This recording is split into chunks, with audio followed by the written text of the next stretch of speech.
Gary Parrish here with Jake Diebler, head coach at Ohio State University. How does that sound? Have you gotten used to hearing that out loud yet? Head coach at Ohio State University. Well, it's the Ohio State University. My apologies. But yeah, no, listen, I'm living a dream every single day. So it doesn't get old, and I'm loving every minute of it. You know, it's always interesting to me how quickly a person's life can change in a good way. A year ago today, I guess you're a 36-year-old assistant basketball coach in the Big Ten, which is an amazing place to be. Right. You couldn't have reasonably imagined you'd be sitting here today going through all of this. When did you realize, after the coaching change was made last season, that you weren't just the interim coach, you were a candidate to be the full-time coach? You know, I think it became real around the Big Ten tournament, and then I had an interview the day after we played Illinois, and prepping for that at 4 or 5 in the morning. By the time we got back after that game, it became real. Like there's potential here. Right. And after that interview, I left the interview. I called my wife. I said, she's like, well, what do you think? I mean, I think it went well. Right. And then later that night, it became really real. Right. So it wasn't until it actually happened, and maybe because it was such a dream, right, that I didn't fully think it was going to happen until it did. Because when these things happen in my business, there's always an editor jumping into a Slack channel and saying, all right, can somebody get a post together about realistic candidates to be the next head coach at The Ohio State University? You didn't have me at the top of the list? I don't know that I did the list. I don't know if I did it. But thinking back, and I might misremember this, but I can't imagine many people were screaming, well, you got to put Jake on there. Then you go out and win a game, and then you win another game. And at some point, I think it was Matt Norlander asked me on the podcast, at what point do they have to seriously take a look at Jake? And I was like, now. Like, he's doing the job. If they're not thinking about it, at least they're not doing their job well. It became pretty clear to me quickly that you need to at least be under consideration. But still, I'd be lying to you if I thought they would actually hire the 36-year-old, now 37-year-old assistant coach. When you get the news, the job is yours if you want it. Take me back to that moment. When I found out Ross and Dan Cloran were on their way to my house, my wife and I are like, is this really happening? Our first thing to do was literally get on our knees and pray together. And when they came over, it was an unbelievable night. We celebrated. We couldn't tell anybody, so we're calling except our parents. And then by this time, my best friend, unannounced, I had to put my phone away. My best friend shows up knocking on my door, he and his wife. And I'm like, who is at our house right now? So we go out there. He's like, you haven't answered your phone.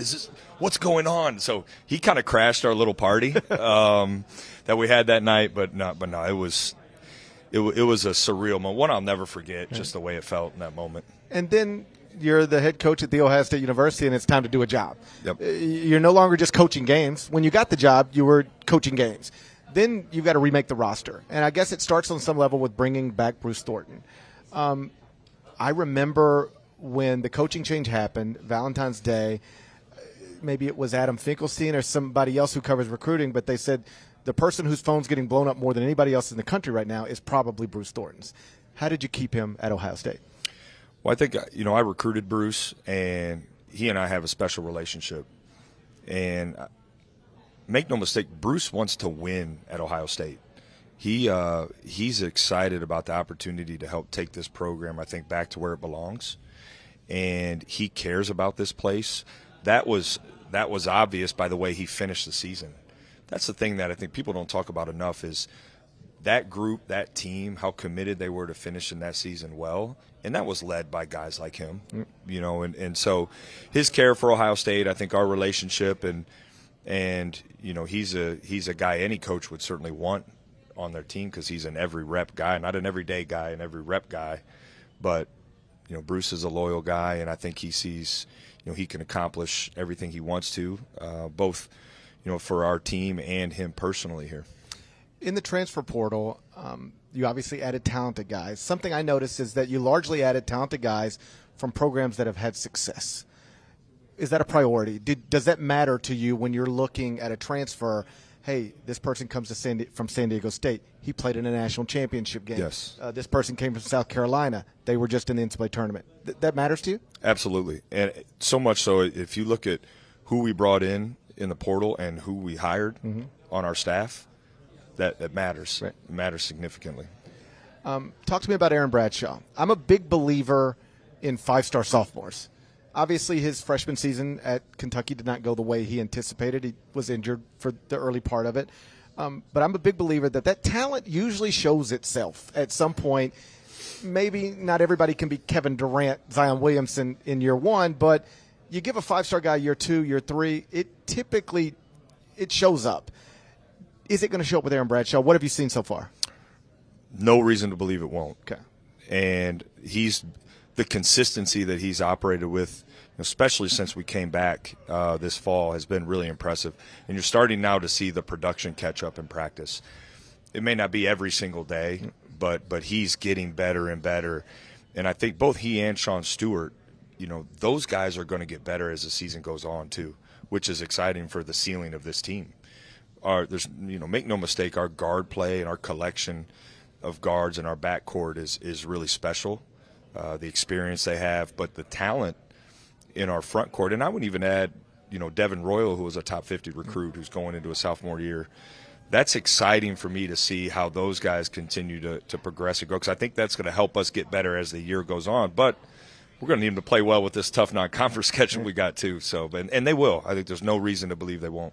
You, before I get you out of here, last thing, you have remade the roster in a way that when I look at it, I see a preseason top 20 team on paper.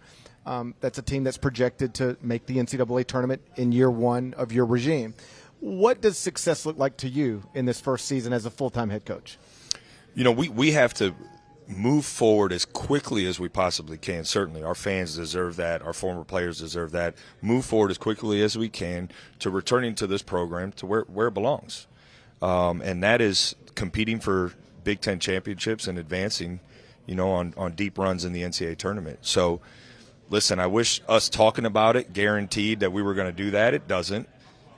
This league is the deepest league in the country. So it's going to be hard. But for us, a successful year for us is certainly climbing quickly towards the standard that is Ohio State basketball and as it's traditionally been. And I think we got a great group that's got a real shot to do it. One last thing, because you did coach, I think, 11 games last season.